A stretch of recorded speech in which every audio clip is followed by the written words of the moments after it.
Dateline, Arlington. It ain't over until it's over, they often say, and the results are in for midterms, and Democrats statewide are rejoicing with their national cohorts, as the traditional backlash against the incumbent president appears to have continued, but still, considering the widely publicized disapproval of President Donald Trump, it is not the market correction for which the Democrats had hoped, as they now hold a narrow margin over the Republicans in the House of Representatives, while Republicans retain the Senate. While few eyes were on Connecticut, where the Republicans maintained control of the governor's mansion, many were awaiting the outcomes in Florida, where Republicans emerged victorious in a nail-biting finish, and also the Senate and governor seats in the former state of Barry Goldwater, the Grand Canyon state of Arizona. And few across the nation were taking any notice to the Old Dominion state, where the former vice presidential nominee for Hillary Rodham Clinton was up for re-election, but certainly statewide Democrats were. And, although 4 seats were being predicted to fall to the blue column, including the seat of Barbara Comstock, who was targeted by national fundraising efforts, the GOP was still yet able to retain the seat in the 5th District with the election of David Riggleman, while former enlisted soldier Jeff Dove running against the ever-formidable Gary Conley somehow even eclipsed the vote percentages of the boasting youngest congressional candidate and proud Army Ranger Captain Thomas O., who actually managed to set an all-time record low of 23% in his race against the 2-term former ambassador and auto dealership giant Don Beyer, 4 points below the previous record set by the Arlington GOP prototype for future candidates, Charles Hernick. And, what may come as a surprise to some Arlington GOP members, on the local level, their former standard-bearer, who used this campaign not only to express his increasing disappointment with the current president, but who also renounced his party membership with the Republican Party, John Vistat, also lost, despite forged alliance with Democrat Barbara Caninen, the former Arlington Public School Board chairman who was up for re-election. Caninen even had former Governor Terry McAuliffe making house calls to Arlington to raise funds for her campaign, in which she defeated her independent opponent, Audrey Clement, who was supporting those who wished to retain the name of Washington Lee High School, a traditionally conservative issue that the Arlington Democrats, Republicans, refused to get behind or endorse her. Mistakes were made. Mistakes were made. And all politics, as they say, is local. So, perhaps the record loss of the young Thomas O. can be attributed to youthful inexperience, despite the boasted leadership he learned in the Army.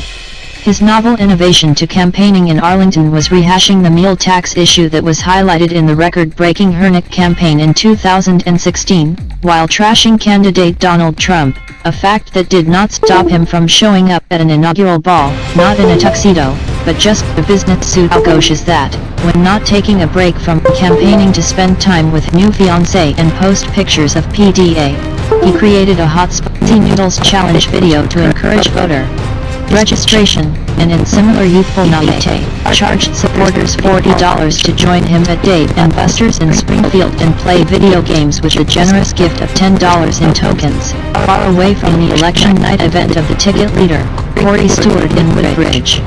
Yet, also like 2017, apparently the Arlington GOP efforts to get out the vote took a holiday on Election Day because they were nowhere to be found.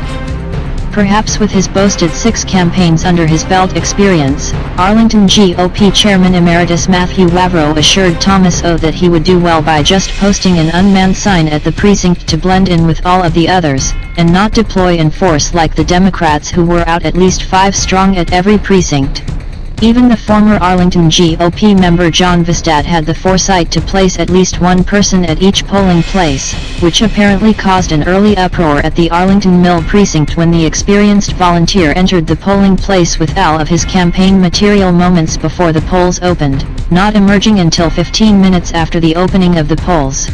And it caused quite a stir amongst the gang of Democrats when, filled with emotion, they attempted to intimidate him from vacating a place along the sidewalk under an awning and out of the rain, as they insisted that his location, well beyond the 40-foot limit, was not far enough, and even got an Arlington election official to attempt to move him from the location.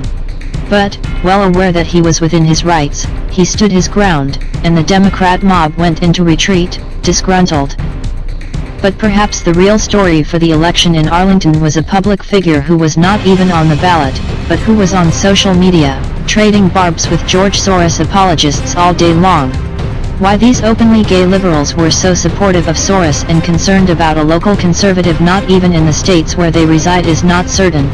But at the same time, Major Mike Webb, the conservative, was receiving conciliatory messages from the Commonwealth attorney from Alexandria, Mona Parchame, who had suddenly reversed on her position to not assist in gaining a hearing for a motion regarding his conviction in absentia on a matter for which he has petitioned to the federal court for removal, the first removal motion in over 30 years received by that court, in alleging religious discrimination against himself and other pro-life counselors who had participated in the Red Rose rescue at an Alexandria abortion mill, the second busiest in the Commonwealth, responsible for over 13% of all of the abortions in the Commonwealth in 2016. Perhaps far more interesting was a message after the lunch hour from Major Mike Webb to Matt Ferranti, who eventually defeated the former GOP member John Vistat in the race for the Arlington County Board, reopening the issue of support for public charter schools, which he had indicated that he supported in theory, but which even Vistat had refused to consider because it was too Republican. And, perhaps even far more interesting, was the communications going on while voters went to the polls between Major Mike Webb and the office of Senator Tom Kean, regarding an issue that had suddenly appeared in the news just before the election about an apparent bribe attempt that implicated both the senator and the victorious Congressman Beyer.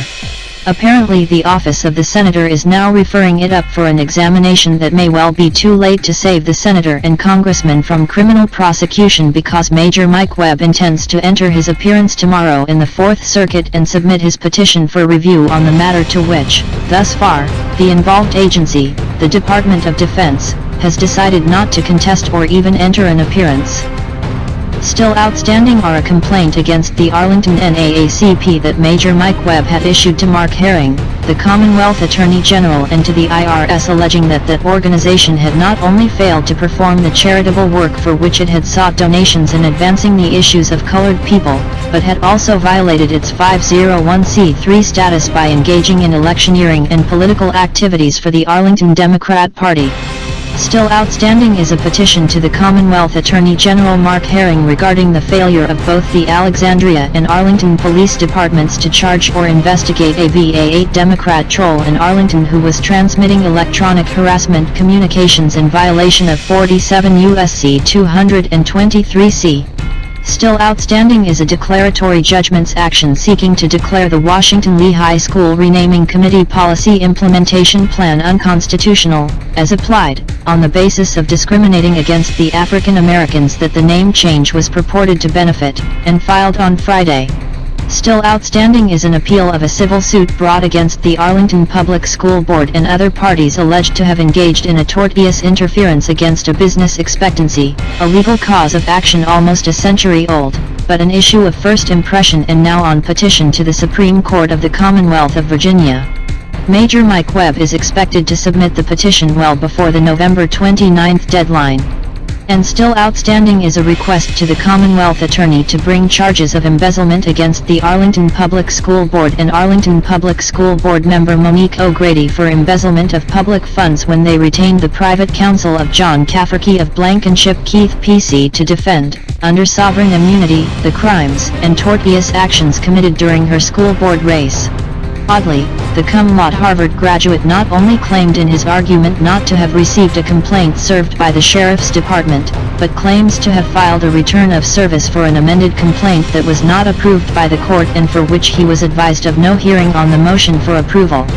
In the normal course, only the Sheriff's Department would have filed a return of service for the original complaint. And, apparently this basic matter of law practice confused the hearing judge who used to work with the county attorney, also a party in the suit. Asked to comment about what is ahead, Major Mike Webb indicated that besides court appearances, his only future plans are to hit the monthly wake-up breakfast at the Leadership Institute tomorrow and go attend Mass this weekend with his newfound girlfriend and her family. Perhaps love has finally found this Tom Hardy.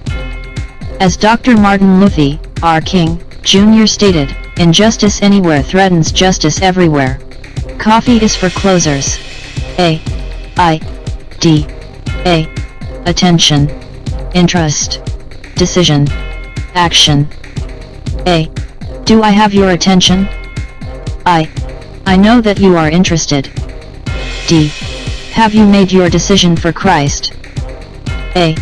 Now is the time for action. But you have the right to remain silent. Stay tuned for updates as they develop. We get the news as it happens and we get it to you before anyone else. Back to you, in the studio, Mo. General's Pride. Go Generals! General's Pride. Go Generals! General's Pride. Go Generals! General's Pride. Go Generals! General's Pride. Go Generals!